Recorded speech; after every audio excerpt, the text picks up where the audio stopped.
Alors moi j'aime bien les débuts d'année.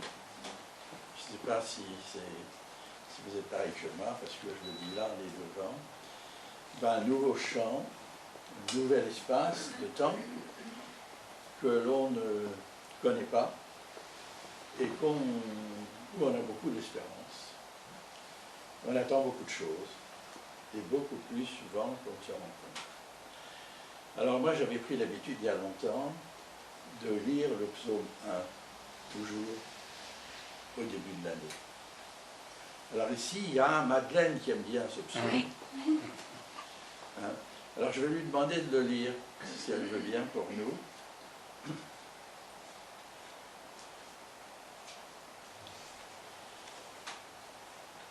Et même à un moment donné, dans un moment de ma vie, je le lisais tous les premiers du mois, pour me rappeler le but que le Seigneur veut pour moi. Heureux l'homme qui ne marche pas selon le conseil des méchants, qui ne s'arrête pas sur la voie des pécheurs, et qui ne s'assied pas en compagnie des moqueurs, et qui trouve son plaisir dans la loi de l'Éternel, et qui la médite jour et nuit. Il est comme un arbre planté près d'un courant d'eau, qui donne son fruit en sa saison, et dont le feuillage ne se flétrit point. Tout ce qu'il fait lui réussit. Il n'en est pas ainsi des méchants, ils sont comme la paille que le vent dissipe.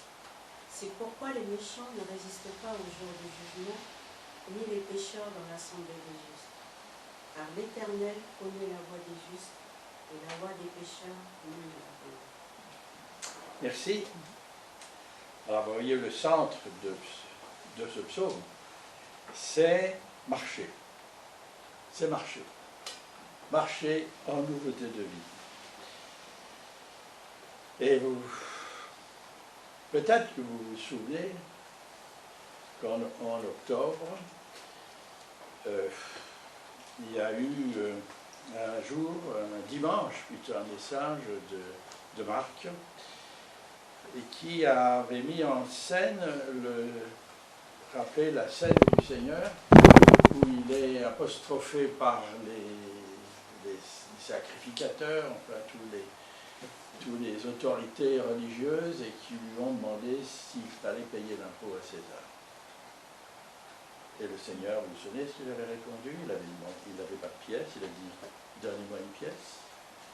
Et en regardant la pièce, il a demandé qui étaient les effigies, et il a répondu cette phrase qui est, moi je dirais, qui est capitale pour nous.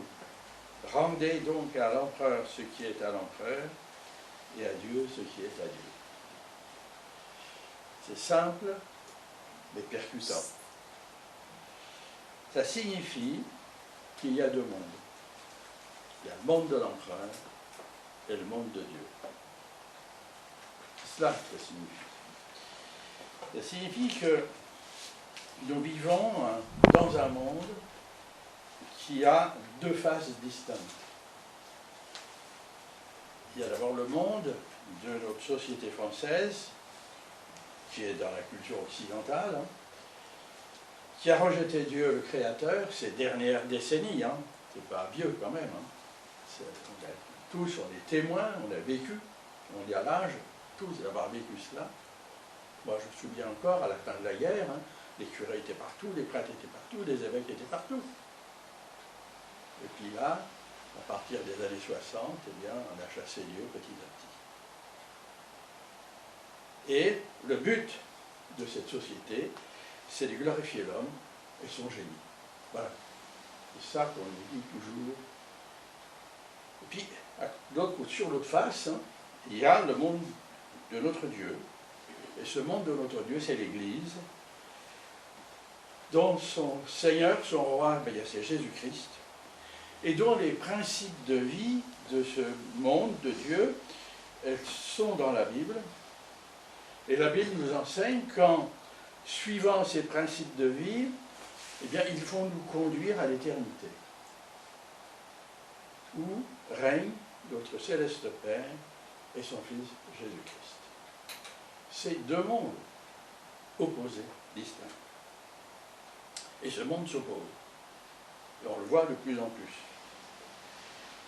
Et notre problème à nous, enfants de Dieu, c'est que nous tirons tout ce qui nous est nécessaire à notre vie pratique de ce monde, du premier monde.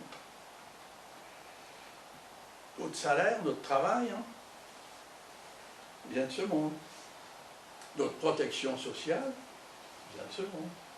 La protection de notre santé, dont on parle beaucoup en ce moment, qui se détraque un peu, vient de ce monde. Et nous tirons notre vie pratique de ce monde terrestre et qui va finir malheureusement dans la violence. Et on voit que la violence a commencé, la fin des temps a commencé, et toutes ces violences décrites dans l'Apocalypse, on n'est pas arrivé au bout. Cependant, nos aspirations profondes de notre vie, on l'a chanté déjà plusieurs fois, c'est de glorifier notre Dieu qui est céleste. Glorifier notre Père céleste. Alors nous sommes les enfants de Dieu entre ces deux mondes. Le monde avec l'homme et le diable comme roi, et le royaume de Dieu avec Jésus-Christ comme Seigneur. Et nous sommes tiraillés entre ces deux mondes. Cependant, comme enfants de Dieu, nous devons décider à quel monde nous appartenons et à quel monde nous voulons servir. Et là, on est appelé à une décision. C'est ça qu'on appelle la consécration. On se consacre à ce moment-là au monde que nous voulons servir. Et cette question s'est posée aux Hébreux dès leur sortie de la mer Rouge. Dès qu'ils ont passé la mer Rouge, la question s'est posée. Très vite, à la moindre difficulté, ils oubliaient la grâce de Dieu qui les avait libérés, et toujours ils veulent retourner en arrière. Toujours. Il faut que Moïse les ramène, et plaide pour eux. Pratiquement tout l'Ancien Testament, vous voyez le livre des juges, tous les livres qui suivent les juges, tous les prophètes, quand vous lisez tout cela, c'est en grande partie l'histoire de ce tiraillement, n'est-ce pas, de cette tension que l'on vit, et que le peuple vit, on nous le montre dans la vie du peuple juif, qui est entre le monde, avoir des dieux comme le monde, n'est-ce pas, ou suivre les seigneurs, l'Éternel. C'est ça toute l'histoire. Et puis, n'est-ce pas, pour les chrétiens de Corinthe que tu as lus, la même question. Tout le problème des Corinthiens, c'était ça. Et ils vivaient des choses pas jolies dans l'Église. C'était ça le problème. Et devant ces questions, nous aussi, on se pose souvent des questions. On va voir comment l'apôtre Paul répond à cette question des Corinthiens et quel enseignement il donne aux Corinthiens qui va nous être utile à nous aussi. Parce qu'on est toujours devant le même tiraillement, devant la même tension. On vit avec cette tension-là. Alors je vous invite à lire un petit peu avant ce qu'a lu Didier dans les deuxième épître aux Corinthiens, au chapitre 4, et à partir du verset 16, et on va lire jusqu'au chapitre 5 et jusqu'au verset 10. Si vous y êtes, on va lire. Voilà pourquoi nous ne perdons pas courage. Et même si notre être extérieur se détruit, notre être intérieur se renouvelle de jour en jour. En effet, nos légères difficultés du moment présent produisent pour nous, au-delà de toute mesure, un poids éternel de gloire. Ainsi, nous regardons non pas à ce qui est visible, mais à ce qui est invisible. Car les réalités visibles sont passagères et les invisibles sont éternelles. Nous savons en effet que si notre habitation terrestre, qui n'est qu'une tente, est détruite, Nous avons dans le ciel un édifice qui est l'œuvre de Dieu, une habitation éternelle qui n'est pas faite par la main de l'homme. Et nous gémissons dans cette tente avec l'ardent désir de revêtir notre domicile céleste, puisqu'après avoir été ainsi revêtus, nous ne serons pas trouvés nus. En effet, nous qui sommes dans cette tente, nous gémissons accablés, parce que nous voulons non pas nous dévêtir, mais au contraire nous revêtir, afin que ce qui est mortel soit englouti par la vie. Et celui qui nous a préparés pour cela, c'est Dieu, qui nous a donné le gage de l'Esprit. Nous sommes donc toujours pleins de confiance, et nous savons que tant que nous habitons dans ce corps, nous sommes loin de notre patrie, loin du Seigneur, car nous marchons par la foi et non par la vue. Oui, nous sommes pleins de confiance et nous aimerions mieux quitter ce corps pour aller vivre auprès du Seigneur. C'est aussi pour cela que nous nous efforçons de lui être agréables, soit que nous vivions dans ce corps, soit que nous le quittions. En effet, il nous faudra tous comparaître devant le tribunal de Christ, afin que chacun reçoive le salaire de ce qu'il aura fait, bien ou mal, alors qu'il était dans son corps.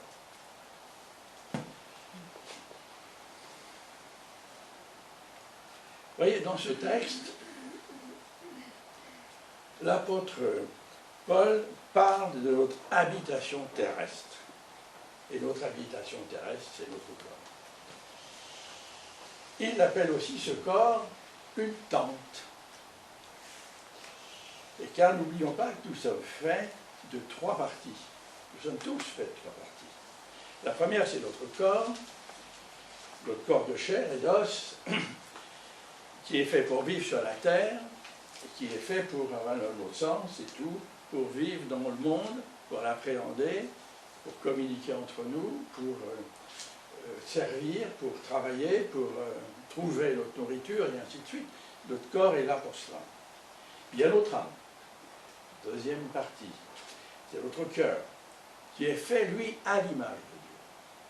C'est notre âme qui est faite à l'image de Dieu, et c'est là qu'il y a notre intelligence, notre volonté, notre conscience, notre personnalité, nos sentiments. C'est là, dans l'âme, que tout ça se trouve. Et puis, il y a notre esprit, qui est au-dessus, hein, on est comme ça, en 3 étages, notre esprit, qui, lui, est fait pour communiquer avec Dieu le Père.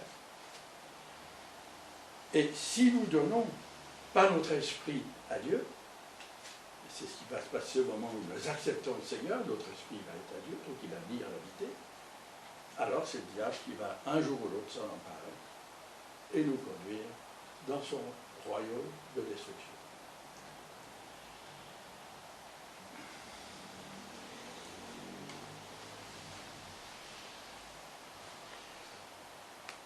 Depuis notre conversion, nous sommes appelés à marcher. À marcher vers la Jérusalem céleste. Et ce n'est pas n'importe où. On a un but clair, qui est la Jérusalem céleste, où règne notre céleste Père et son Fils Jésus-Christ. Et nous devons toujours marcher en nouveauté de vie. Moi je trouve, c'est pour ça que dans la composition du livre, c'est le psaume 1 qui est au début de tous les psaumes. Parce que les psaumes, ça nous raconte la vie de tous les jours, nos problèmes, ainsi de suite. C'est comment Dieu intervient. Vous voyez, nous sommes comme les Israélites, qui en Égypte ne marchaient pas. Ils ne marchaient pas en Égypte. Ils faisaient des briques. Ils étaient esclaves, ils faisaient des briques, toujours au même endroit. Mais une fois libérés de l'esclavage, ils se sont mis à marcher sous la conduite de Dieu vers la terre promise. C'est ce qui s'est passé pour eux. Et ils ont eu beaucoup de mal à marcher. Et ça, c'est toute l'histoire de l'Ancien Testament. Et pour nous, c'est pareil. C'est pareil. Avant notre conversion, on ne marchait pas. On tournait en rond dans notre vie. On piétinait dans nos problèmes, en cherchant des solutions. N'est-ce pas? Mais maintenant, nous sommes appelés à marcher sous la conduite de notre Seigneur, dans une vie nouvelle et pour la gloire de Dieu. Alors toute la question est, est-ce que nous marchons dans cette nouvelle, dans cette direction de Dieu? Est-ce que nous marchons? Et on va découvrir dans les textes que nous avons lus qu'il y a 4 principes énoncés de marche à mettre en application dans nos vies pour marcher avec notre Seigneur et lui rendre gloire dans le monde dans lequel nous vivons. Ah, c'est bien ce que dit l'apôtre Paul, vous allez voir. La marche, c'est une activité qu'on aime tous faire, qu'on sait tous faire. Pas de difficulté, pas d'instrument, simplement 2 pieds et ça marche. Et vouloir y aller. Ah, vouloir y aller. Hein? Et la marche, c'est une action continue pour aller vers le but. Et notre but, c'est de rencontrer notre céleste Père et de marcher toute notre vie avec lui. Pour arriver au ciel et vivre notre éternité dans sa présence. Et ça, c'est tout l'objet de la vie nouvelle. On va relire un peu, on va un petit peu rentrer dans le texte maintenant qu'on a lu, on va relire le verset chapitre 4, là, de Corinthiens, des versets 16 à 18. Voilà pourquoi nous ne perdons pas courage. Hein? Il ne faut pas perdre courage, les amis. Et même si notre être extérieur se détruit, notre être intérieur se renouvelle de jour en jour. En effet, nos légères difficultés du moment présent produisent pour nous, au-delà de toute mesure, un poids éternel de gloire. Ainsi, nous regardons non pas à ce qui est visible, mais à ce qui est invisible, car les réalités visibles sont passagères et les invisibles sont éternels. Vous voyez, un chrétien, un homme, une femme née de nouveau, a dit non au monde et à son chef le diable. Ça, c'est le point de départ. Et le Saint-Esprit a répondu en venant nous habiter. Si on a dit non au monde, on a dit oui à Dieu. On a dit oui à Dieu, n'est-ce pas, en confessant notre péché au pied de la croix, on a été libéré et on est devenu une nouvelle créature. Et là, le Saint-Esprit se plaît à habiter en nous. Et toute cette transformation spirituelle, en fait, fait de nous des hommes et des femmes de nature céleste. C'est la nature que nous avons. Nous sommes de nature céleste. On lit dans la parole de Dieu que nous sommes citoyens du royaume de Dieu. C'est pas n'importe quoi. Citoyens du royaume de Dieu. Et il ne sait plus, nous ne sommes plus, n'est-ce pas, de ce monde terrestre. N'est-ce pas, tout en y vivant. Tout en y vivant. Mais nos attaches, nos racines, et que nous avions dans ce monde terrestre, doivent se couper, se coupent. N'est-ce pas? On devient petit à petit étranger à ce monde. Étranger. Étranger parmi nos collègues de travail, je me souviens avoir vécu ça quand je travaillais. Moi, c'est pas du tout pareil, on ne vivait pas du tout pareil. C'était autre chose. Même dans la famille. On devient étranger, on ne peut plus communiquer. Moi, je vois, on a passé Noël avec ma nièce, on n'a pas grand-chose à dire. Hein. On n'est plus dans le même monde. Nos amis, tous ceux qui ne sont pas au Seigneur, petit à petit, on les perd. N'est-ce pas? Notre patrie, maintenant, c'est le ciel.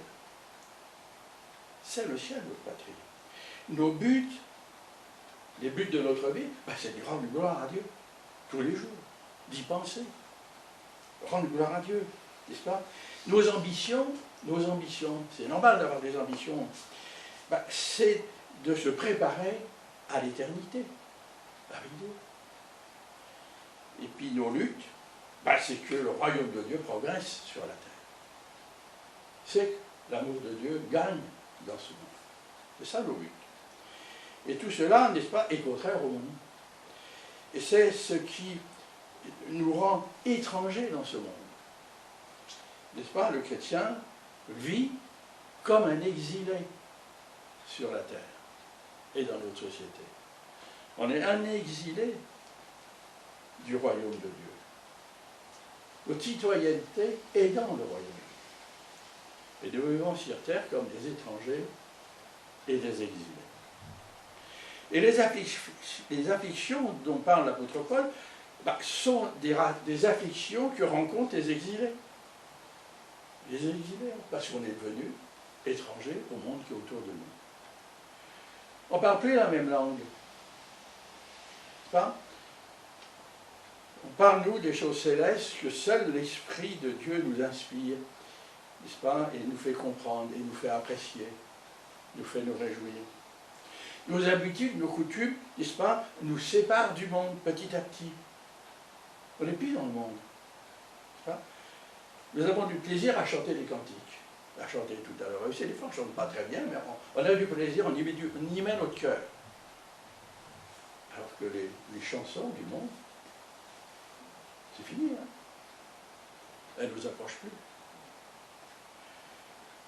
On se trouve le dimanche matin pour louer. On fait les efforts pour venir, on se lève, hein, tout ça. Comme tu disais. Hein? Alors qu'il y en a qui vont faire leur footing. Hein. Ils font des efforts pour faire le footing. Ils vont jouer au PMU, essayer de gagner des sous. Ils vont faire un tas de trucs. Mais nous, on est là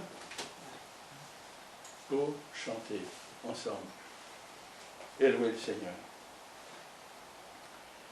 Tu vois, nous avons un autre base de relation entre nous. On est des hommes et des femmes ensemble. Nous avons d'autres bases de relation que le monde. N'est-ce pas? Nous, c'est basé sur l'amour fraternel. Parce que le Saint-Esprit nous habite tous. On est frères et sœurs. On vit une fraternité. Nous vivons une fraternité qui peut être belle si on la vit vraiment. Et c'est ça la vie de l'Église, c'est cette fraternité. On ne vit pas comme le monde qui vit les relations hommes-femmes dominées par le sens. Où on vit la fornication, où on vit l'adultère, et où on vit tout ce qu'on voit partout, dans les films et dans la littérature. C'est ça que le monde vit. Nous, on ne vit pas comme ça. N'est-ce pas? Nous, et le monde nous fait remarquer. On ne vit pas comme ça. Le monde nous le fait remarquer. Et parfois nous juge, nous accuse. N'est-ce pas? Il essaie de nous faire tomber. Et cela nous fait souffrir. N'est-ce pas?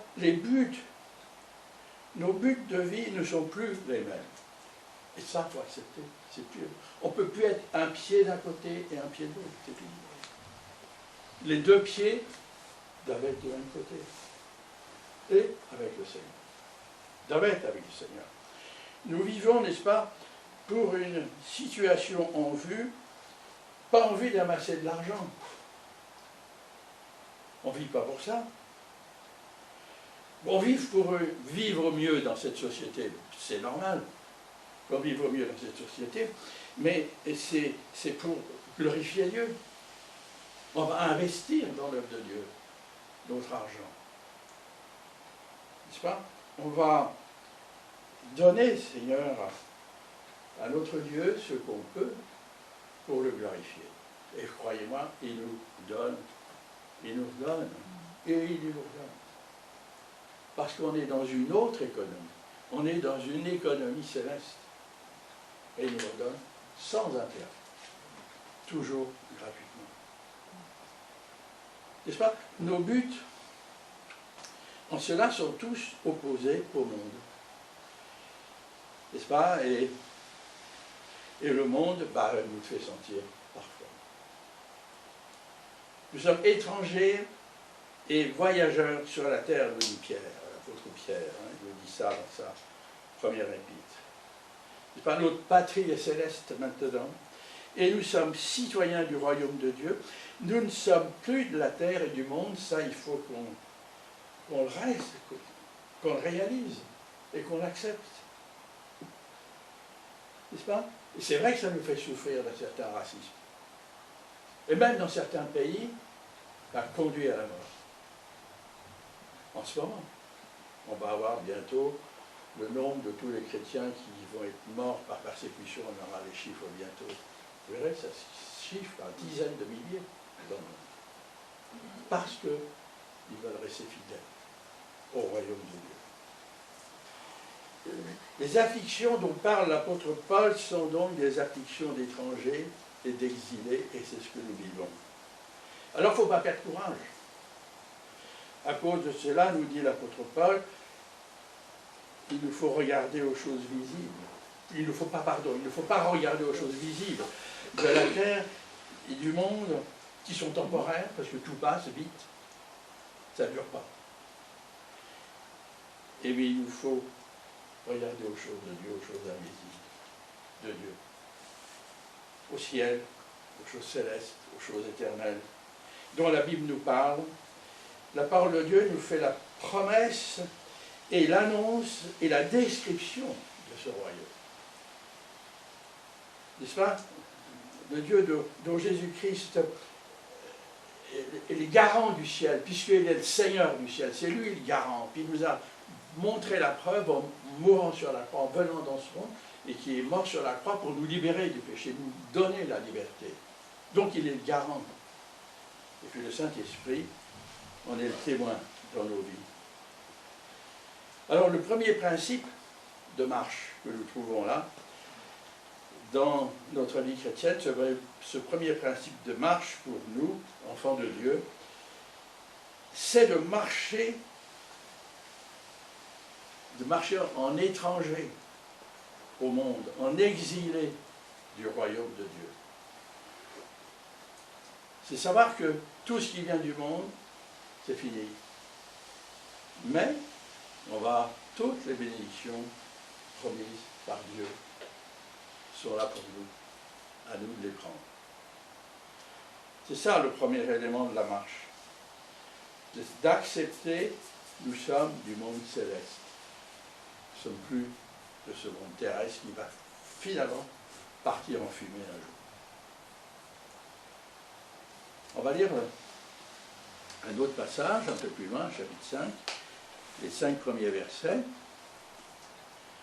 Nous savons en effet que si notre habitation terrestre, qui n'est qu'une tente, est détruite, nous avons dans le ciel un édifice qui est l'œuvre de Dieu, une habitation éternelle qui n'est pas faite par la main de l'homme.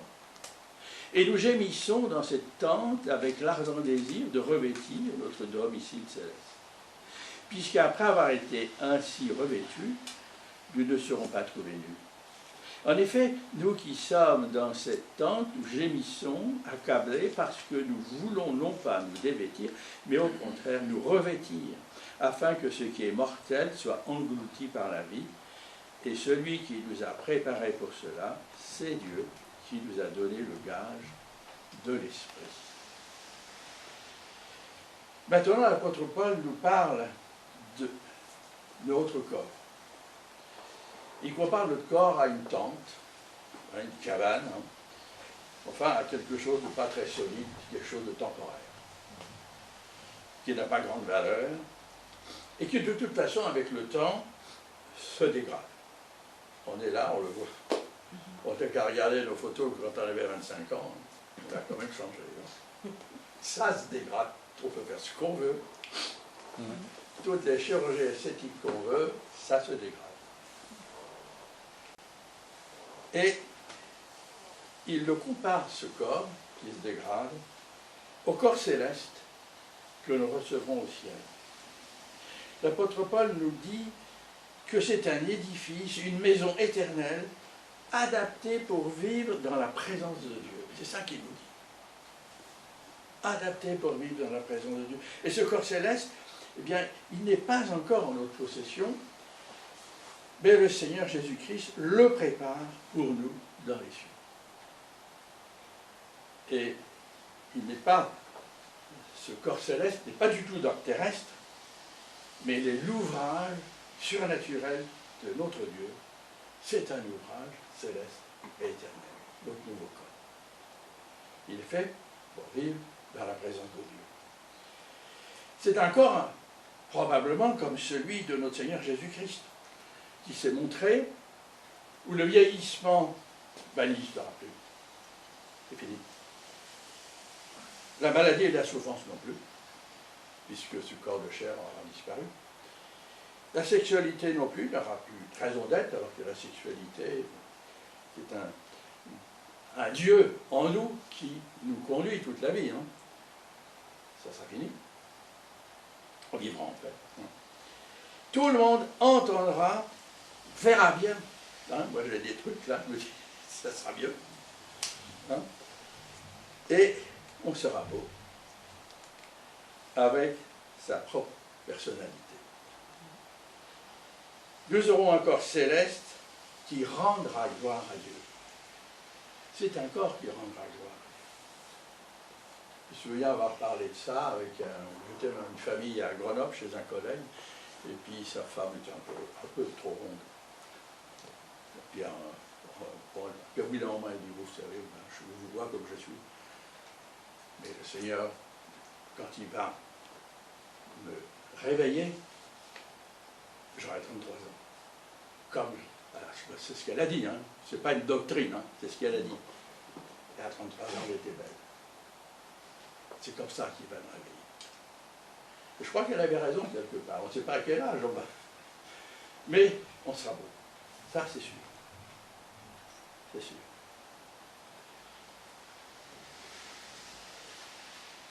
Vous voyez, l'apôtre Paul est tellement pressé de revêtir ce corps céleste, n'est-ce pas, il l'attend tous les jours.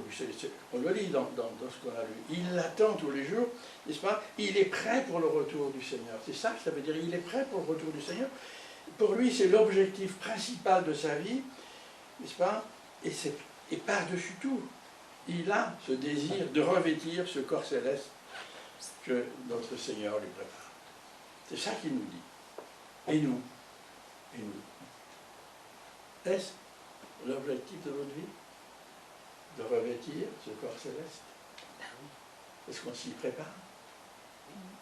C'est bien. Et en attendant de revêtir ce corps glorieux, nous avons les arts de l'esprit, veut dire l'apôtre Paul.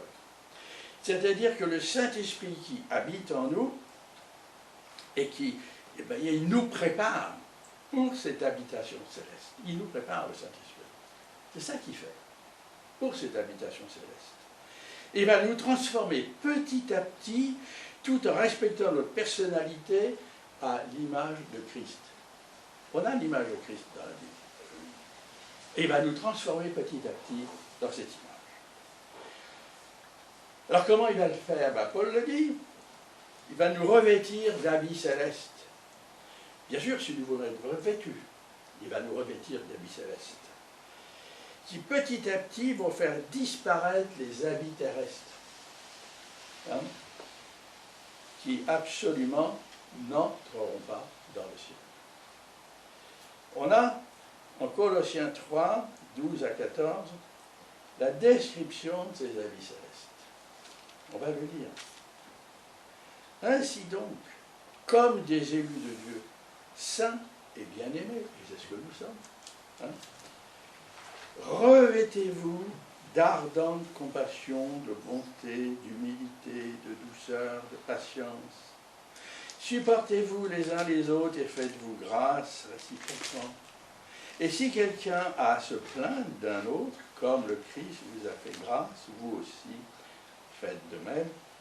Mais par-dessus tout, revêtez-vous de l'amour, qui est le lien de la perfection. Cet habit, la miséricorde, la bonté, l'humilité, la douceur, la patience, le pardon, la grâce et l'amour. C'est ça nos amis. Et c'est sur cette base-là qu'on va vivre dans l'éternité. Sur cette base-là, et le Saint-Esprit, le travail du Saint-Esprit, c'est de nous préparer à cette vie. Quand on va goûter les prémices, ben là, entre nous, dans l'Église. Ça, c'est formidable. On va goûter les prémices entre nous. Et c'est ça le miracle de l'Église. C'est qu'on peut vivre autre chose. On peut vivre ce qu'on a toujours rêvé dans notre cœur. On peut le vivre réellement. Entre nous, dans l'Église.